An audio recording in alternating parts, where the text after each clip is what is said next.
274 KBWire 274-5297. Ron Paul will be up with us in about 7 or 8 minutes. Bob Byrd, a candidate for United States Senate, is on the line with us. Bob, welcome back to the program. Thank you, Eddie. And it's been a very, very busy week for me, as you can imagine. Yeah, I bet, Bob. Bob, tell people why they should vote for you. Because I will actually obey the Constitution, and every one of our colossal problems are self-inflicted, and they are caused because we don't obey the 10th Amendment. Now, that's not the entire Constitution, but it does a little thing for us. It tells us how to interpret it, and it tells us that we are to interpret it strictly in regards to federal power. And when we have created, through the New Deal, the Great Society, and all the myriad other welfare programs, not only for personal but also corporate welfare, we have created a massive socialist engine.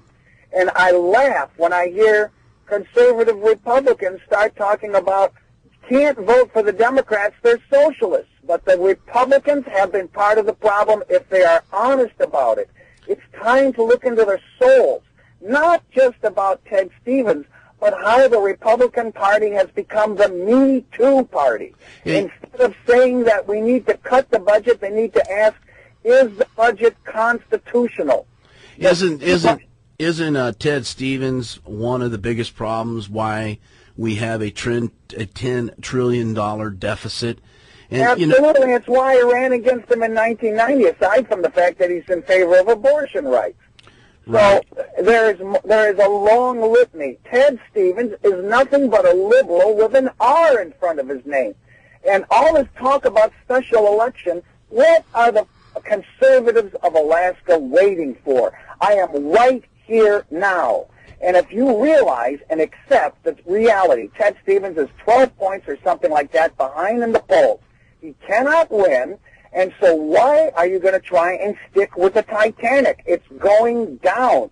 Yes. And I'm waiting here as the lifeboat of Alaska's conservatives, and I will obey the Constitution in the same way Ron Paul did. Let me do something here. Let me do something. The thing I want to say, Eddie, is that you may not like everything that happens when you obey the Constitution, but the net effect is freedom.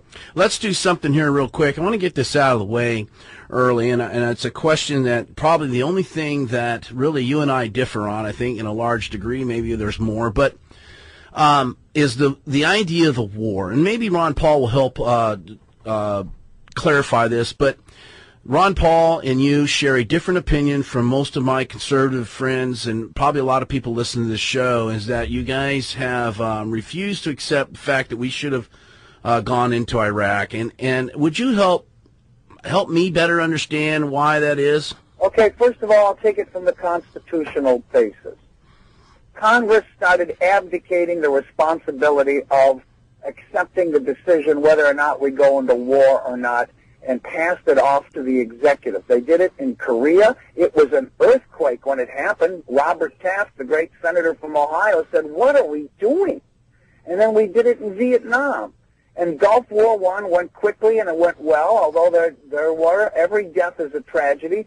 But Iraq is not a war going well. It is a war gone wrong, and it's because we don't have an exit strategy. So the first thing I would say is, guess what? The Constitution gives us an opportunity to use the instrument of violence, because that's what war is, in order to take out a limited target. It's called an act of reprisal, and it hasn't been utilized since the Tripolitan War, and I could stand corrected on that, but I think that's the last time Congress utilized it. It means there's a limited goal, there's a target that's clearly identified, and then there is an exit strategy. But can we be assured that at a candidacy of yours, can you assure conservatives like myself that you will be hawkish, that you will be a great defender of America, even though we may disagree on the invasion of Iraq? I will be a great hawk to defend America, but not to defend the world. Now, I just got a question. All right, I'll tell you what, let's do. I want to interrupt you because we have a good friend of yours and a distinguished individual from the United States Congress, Congressman Ron Paul, is on the phone. He's joining in on the conversation. Congressman Paul, welcome to the program. Thank you. Nice to be with you. Yes, thank you so much, and it's an honor for all of us to hear from you up here in the cold state of Alaska. It's about 22 degrees here, so welcome to the program today. Thank you. Ron, Congressman Paul, I wanted to, I understand that you're endorsing Bob Byrd, and we wanted to give you an opportunity to do that here today. Okay, yes, I think he needs to be in the Senate, and the sooner the better. We need help. Yes. In Washington, so hopefully that'll work out for him. Yes. At the Chamber of Commerce, Dr. Paul, on Tuesday, they asked me if I read any good books lately, and I told them The Revolution, a manifesto by Ron Paul. They didn't throw you out of the room, did they? No, they didn't, but they only allowed me to answer 40% of the questions. Me and the Libertarian candidate kind of felt like unwelcome stepchildren out there as they skipped us for some of the questions. Mm-hmm. Congressman Paul, give us your feelings about the invasion of Iraq and where you feel that, I know you understand that a lot of conservatives differ on this issue. I have a different opinion on the invasion of Iraq than you do. Would you help us a little bit out on that, better understand? Because I think that's about the only thing that conservatives and you are split on. Is that not true?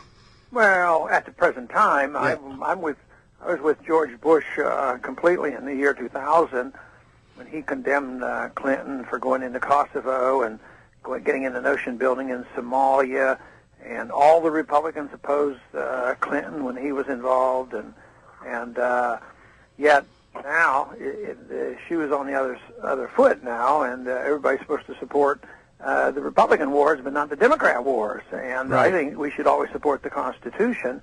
So from the very beginning, matter of fact, many, many years before the beginning of the war, because I smelled this war coming early on, especially after 1998 when we had the Iraqi Liberation Act passed, which said that we're going in and have regime change, just out of the clear blue. And so I spoke out for, 5 years before they went in, but they finally found enough excuses, and all of them were false. They weren't true, and it's very costly when you do things illegally. If we'd restrain ourselves and only go into these regions with a full declaration of war with the goal of winning and getting it over with and doing it for national security interests, it wouldn't be so bad. But when you go in and it's political, the resolution actually said that the president has the authority to go to war if and when he pleases, and his job is to enforce UN resolutions.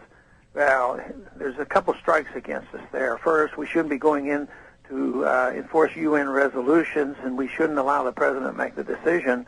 And then the separate issue of should we have gone or not, that could be debated too. But the way we did was just horrible. Well, Congressman Paul, Dr. Paul, now that we're there, it seems that the surge is working. Do we leave it up to the generals? Obama wants to pull out tomorrow. McCain says let's leave it up to the generals on the ground. Give us your feelings of the right exit strategy. Well, I don't think Obama or McCain are any different. Obama pretends he's different. He says, well, we'll give him 16 months and then we'll start coming out. But in the meantime, we're going to put more troops in Afghanistan and beef up our occupation there, which is not going well at all. But it all depends on how you measure things, on whether it's success or not. We had to literally bribe the Sunnis to quit fighting, and we rearmed all the Sunnis with American weapons. I think it's total chaos over there. I mean, they won't even agree to the ceasefire or when we're going to leave. I mean, they can't even come up with this agreement. I think we're still at the very early stages of the chaos in Iraq.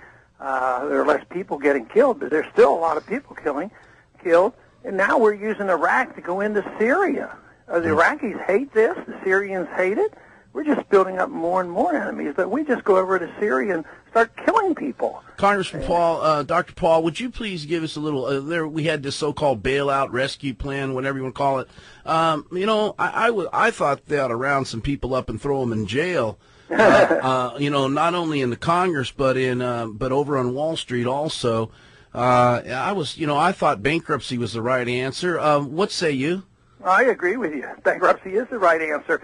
It serves a very useful purpose. You get rid of the bad investment and the bad debt, and the worthwhile assets end up in stronger hands and people who are smart. Today, what we're doing is we're penalizing those who did good investments, taxing them to prop up the bad investments. So it's very, very bad.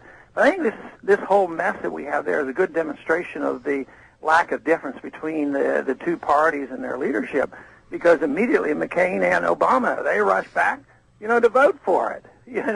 If McCain had gone back and said, this is outrageous, I'm a conservative, we shouldn't be spending this money, and if he'd have said what you said, the bankruptcies are necessary, I bet he'd be up 10 points. I think he would too, Dr. Paul. Absolutely.